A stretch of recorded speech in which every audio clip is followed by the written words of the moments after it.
పునఃప్రారంభంలో భాగంగా ఎంపీ ఈటల రాజేందర్ గారు అయితే కార్యక్రమంలో పాల్గొనడం జరిగింది.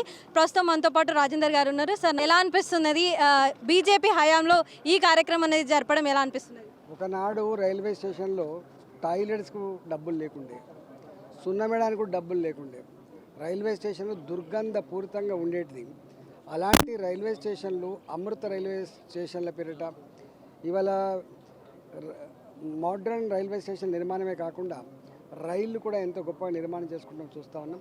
స్వతంత్రం వచ్చినప్పటి నుంచి 2014 వరకు ఎంత డెవలప్మెంట్ జరిగిందో ఈ 10 సంవత్సరాల కాలంలో అంతకంటే ఎక్కువ నిధులు ఖర్చు పెట్టి రైల్వే డిపార్ట్మెంట్ ఇలా రాకెట్ వేగంతో దూసుకుపోతూ ఉంది.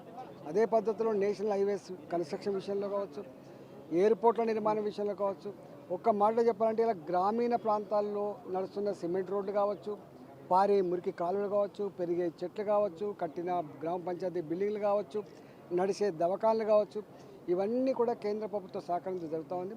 కేంద్ర ప్రభుత్వం నగరాలు బాగా అభివృద్ధి చెందుతూ ఉన్నాయి కాబట్టి అభివృద్ధి చెందుతున్న నగరాలకు అదనంగా సౌకర్యాలు రావాల్సిన అక్కర ఉందని చెప్పి రాష్ట్ర ప్రభుత్వాలు పట్టించుకోకపోయినా కూడా ఇవాళ స్మార్ట్ సిటీల పేరిట, అమృత్ సిటీల పేరిట ఇవాళ ఒక వరంగల్ నగరానికి 300-400 కోట్ల రూపాయలు ఇచ్చి ఎట్లా సుందరీకరణ చేసినా మనం చూస్తూ ఉన్నాం.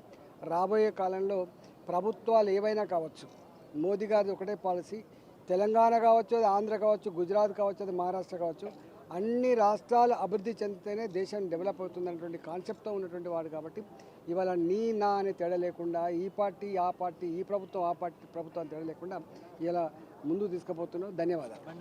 అయితే వరంగల్ రైల్వే స్టేషన్ చూసుకున్నట్లయితే అటు వాష్రూమ్స్ కావచ్చు, ఎటు కూడా అసలు వృద్ధులకు కావచ్చు ఎలాంటి సౌకర్యాలు లేకుండా వరంగల్ రైల్వే స్టేషన్ అనేది ఉండేది.